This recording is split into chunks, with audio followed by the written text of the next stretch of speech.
donc de Michael Olise, la bénédiction pour l'équipe de France, puisqu'on va se dire les choses honnêtement, il y a 4 ans, même il y a moins longtemps, il y a 4 ans on ne le connaissait pas, il y a 2 ans on se disait ouais bon bof. Et en fait depuis, on a vu que la France disposait d'un incroyable talent. Je vous conseille d'aller lire notamment le portrait ce jour sur Eurosport.fr réalisé par Martin pour comprendre un petit peu la personnalité singulière de ce sacré joueur. Portrait qu'il a réalisé hier, parce qu'aujourd'hui il est off, il faut le rappeler. Et on va se poser cette question tout simplement, est-ce que la France est déjà Olise dépendante, Julien? Alors, moi je dirais non, parce que le terme de dépendance laisse entendre que s'il n'est pas là, l'équipe n'est plus capable de gagner. Et c'est absolument pas le cas à mes yeux, en tout cas pour l'instant.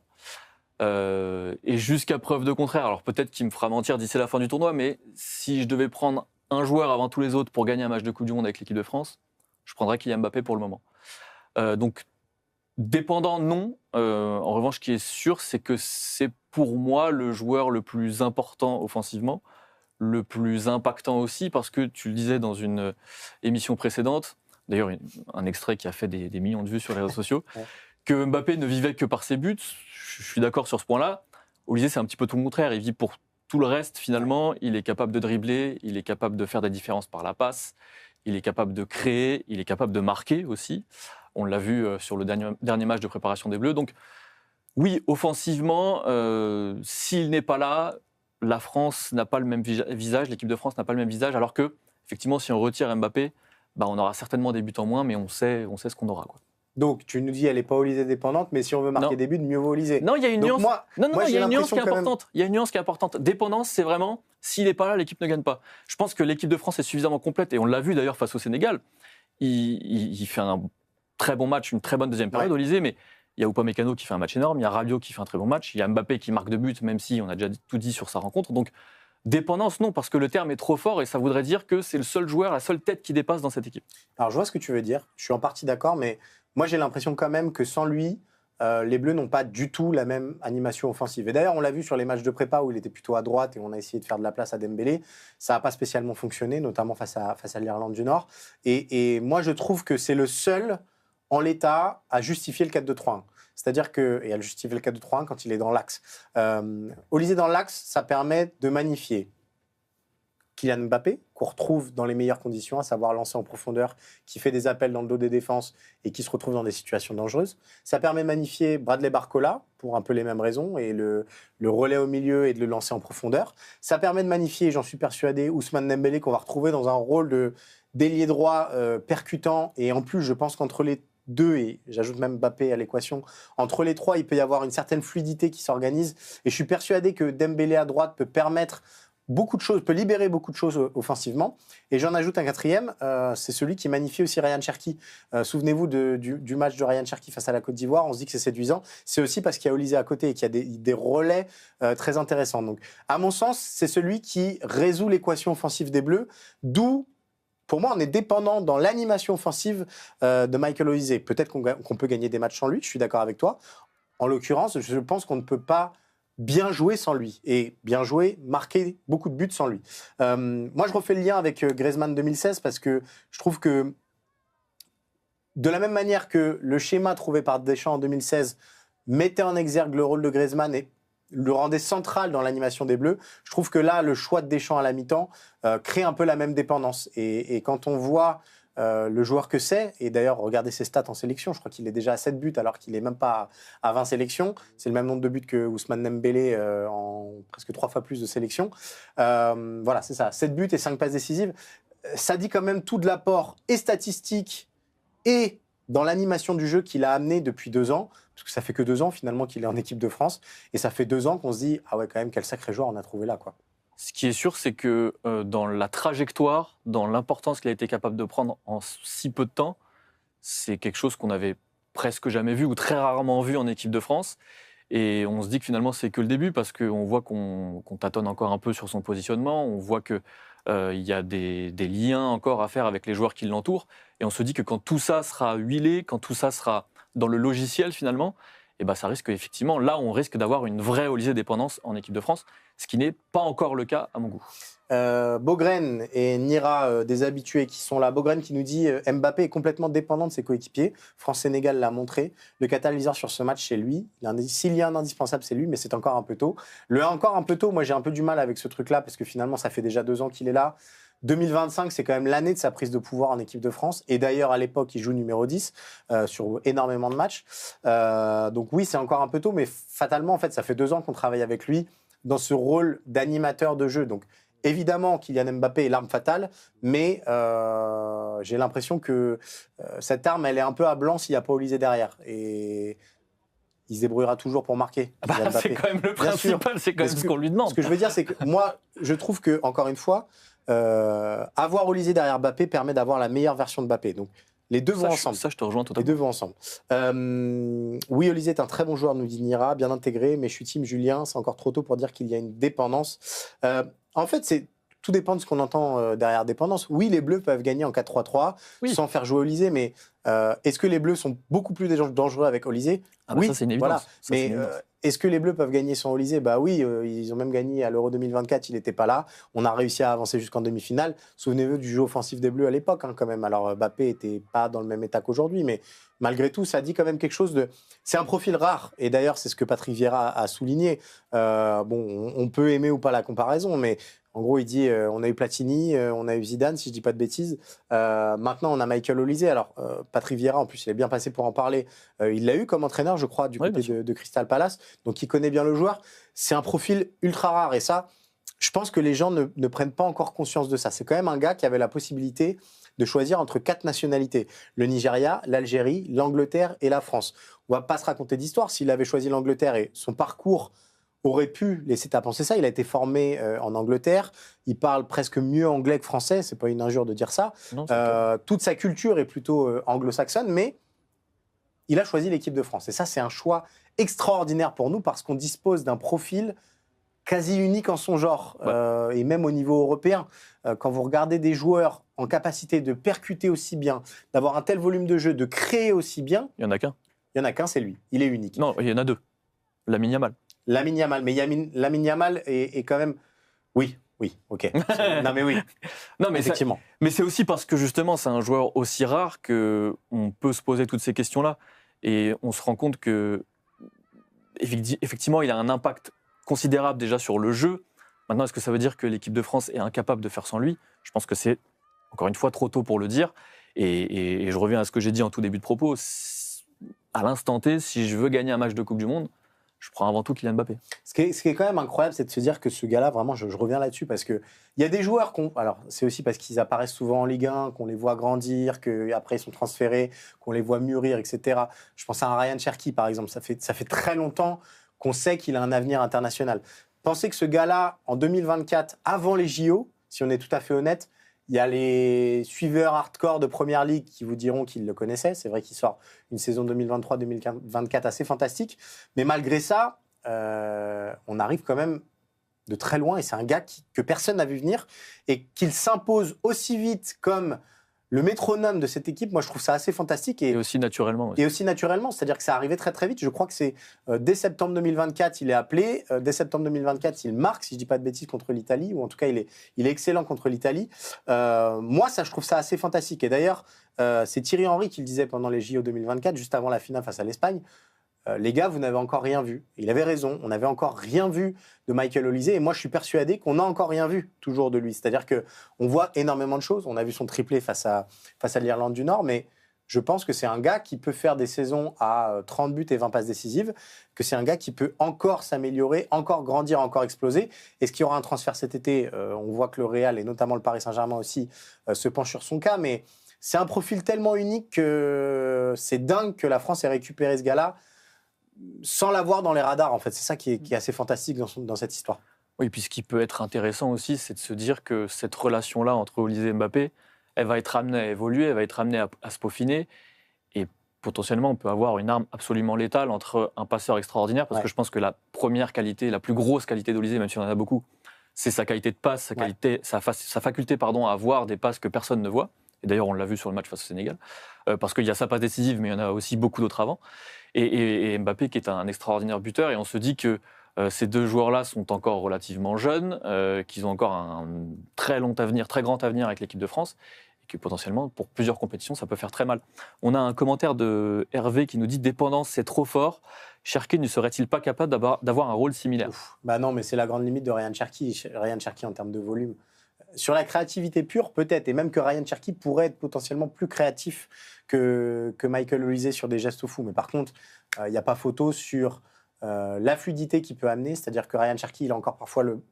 C'est un astre, c'est un soleil, Ryan Cherki. C'est-à-dire que quand il est sur le terrain, on a une tendance naturelle à lui donner le ballon et à ce que tout passe par lui.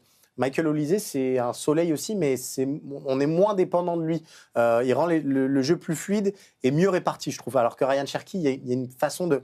S'il n'est pas à l'avant-dernière passe ou à la dernière passe, on a un peu plus de mal à voir son intérêt. Donc, pour ce premier point, non. Et surtout, dans le volume de course, vraiment, comparer ce que fait Ryan Cherki et ce que fait Michael Olise. Le 4-2-3-1 m'inquiète, mais Michael Olise en 10, je sais qu'il va pouvoir... sur certaines phases, donner un gros coup de main et avoir un vrai volume de jeu défensif. Ryan Cherki, dans un 4-2-3-1 avec Mbappé Cherki, déjà qu'on est exposé actuellement en équipe de France à la moindre perte de balle, si en plus on ajoute Cherki-Mbappé dans l'axe qui ne défendent pas, c'est trop risqué. Ça me fait repenser au débat qu'on avait eu, enfin c'était pas vraiment un débat d'ailleurs, c'était plutôt un sujet sur la confrontation entre le PSG et le Bayern en Ligue des Champions, où on se disait ce qui a fait la qualité extraordinaire de ce match aller notamment, c'est la capacité des ailiers à créer, soit par le dribble, soit par la passe. En fait, on se rend compte que des joueurs comme ça, il y en a très peu. Ouais. Ça se compte vraiment sur les doigts d'une main. Lamine Yamal, Luis Diaz et encore, Kvara qui n'est pas à la Coupe du Monde. Et on le voit sur ce début de Coupe du Monde, à quel point ça a un impact quand justement, sans vouloir faire un focus sur le Portugal, mais quand vous voyez à quel point les ailiers du Portugal ont été neutres et très peu créatifs, et ce que ça a donné à la fin pour la sélection portugaise, et ben on voit toute la différence avec une équipe qui, elle, a un Michael Olise. Pas mal de commentaires sur le chat autour de l'avenir de Michael Olise. Il faut se rendre compte que l'équipe de France a dans ses rangs le prochain joueur à plus de 200 millions d'euros. Si on ne se raconte pas d'histoire, on l'a expliqué, c'est un profil tellement unique, évidemment Lamine Yamal que tu évoquais, mais c'est un joueur qui sait faire tellement de choses, qui peut jouer sur tellement de postes, qui est dans un club où, même s'il est blindé actuellement par le Bayern Munich, il y a quand même une capacité d'aller chercher des joueurs parce qu'il y a une rationalité économique qui s'appliquera. Donc, franchement, moi, je ne serais presque pas surpris si on me dit demain le Real Madrid fait péter le record de Neymar en allant chercher Olise. Est-ce que ce serait une bonne idée pour lui ? J'en suis pas convaincu, surtout dans le Real Madrid de José Mourinho. Mais on est sur ce niveau de potentiel-là et de créativité-là. C'est vraiment, on parle peut-être d'un joueur qui peut dominer en Europe dans les 10 années à venir. Parce que tout ce qui est rare est cher, pour reprendre une expression chère justement à Maxime Dupuis, et qu'effectivement il est tellement unique ou quasi unique, encore une fois, on peut le comparer à Lamine Yamal, mais ce sont deux joueurs qui ont une valeur inestimable. Maintenant, pour que le Real parvienne à nouer ce transfert-là avec le Bayern, moi j'ai encore beaucoup de mal à y croire, mais je pense que finalement ça dépendra de sa volonté à lui. Oui, et puis encore une fois, je le redis, le Bayern Munich, c'est quand même un club ils ont été très intelligents au moment de le signer en 2024. C'est un club qui vit aussi par ça, c'est-à-dire s'il y a une offre insensée, ils vont l'accepter parce que c'est un club qui a un modèle économique qui n'est pas soutenu par un État ou par un consortium. Ça reste un modèle économique où la rationalité s'impose. Donc s'il y a une offre déraisonnable, ils sauront l'accepter, je pense. Commentaire de Tierno38 qui nous dit ce qui est regrettable, c'est le fait qu'Olise arrive un peu tard en équipe de France. Il avait sa place à l'Euro 2024. Il faut quand même se souvenir du processus. Il faut aussi se rappeler que quand il commence les Jeux Olympiques, il n'est pas titulaire indiscutable avec l'équipe de France. Et que tout ce processus-là a aussi eu un impact sur la suite. Est-ce qu'il serait devenu aussi fort, aussi vite, en termes de durée, qu'il ne l'est aujourd'hui s'il n'avait pas eu tout ce parcours-là ?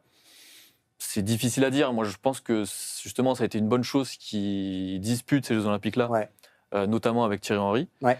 Et que s'il en est là aujourd'hui, c'est très bien. Il ne faut pas avoir de regrets par rapport à ça, quoi. Oui, parce qu'il faut se souvenir quand même que Thierry Henry, il a fréquenté Clairefontaine sur cette période-là, que Didier Deschamps, il n'était pas très très loin. Il avait même rendu visite et à cette équipe olympique et à l'équipe d'Hervé Renard féminine.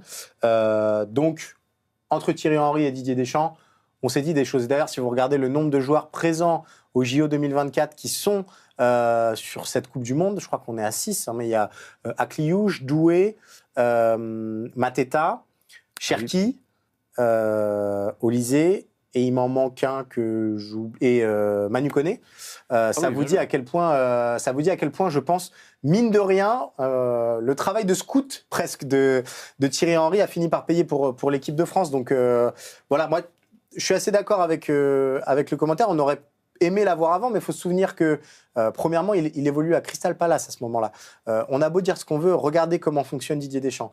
Tant que vous ne passez pas par la case Ligue des Champions, tant que vous n'avez pas le tampon grand club, c'est compliqué pour lui d'appeler des joueurs. Donc le chemin personnel d'Olysée l'a amené à être transféré au Bayern Munich à ce moment-là. Et d'ailleurs, dès septembre, il est arrivé et il a pris sa place comme il le fallait. Donc voilà. On a Hervé qui précise son propos sur Cherki. En meneur numéro 10, Cherki fera plus ou moins le même travail, moins bien, mais ça fera le taf. Donc pas de vraie dépendance puisqu'il y a quelqu'un d'autre, il y a une alternative. Le volume de course, c'est important sur les ailes. Je suis d'accord et pas d'accord, mais Hervé, regarde le changement que fait Didier Deschamps, par exemple, face au Sénégal. Il y a la possibilité de sortir Cherki pour faire rentrer Olysée. Non, il fait rentrer Cherki sur un côté. Parce que je pense qu'il... Faire sortir Olysée pour faire rentrer Cherki. Oui, pardon. Mais en gros, Cherki rentre en tant qu'ailier droit. Pourquoi ? Parce qu'il y a deux bénéfices. Olysée, Cherki, Mbappé, ça parle le même football.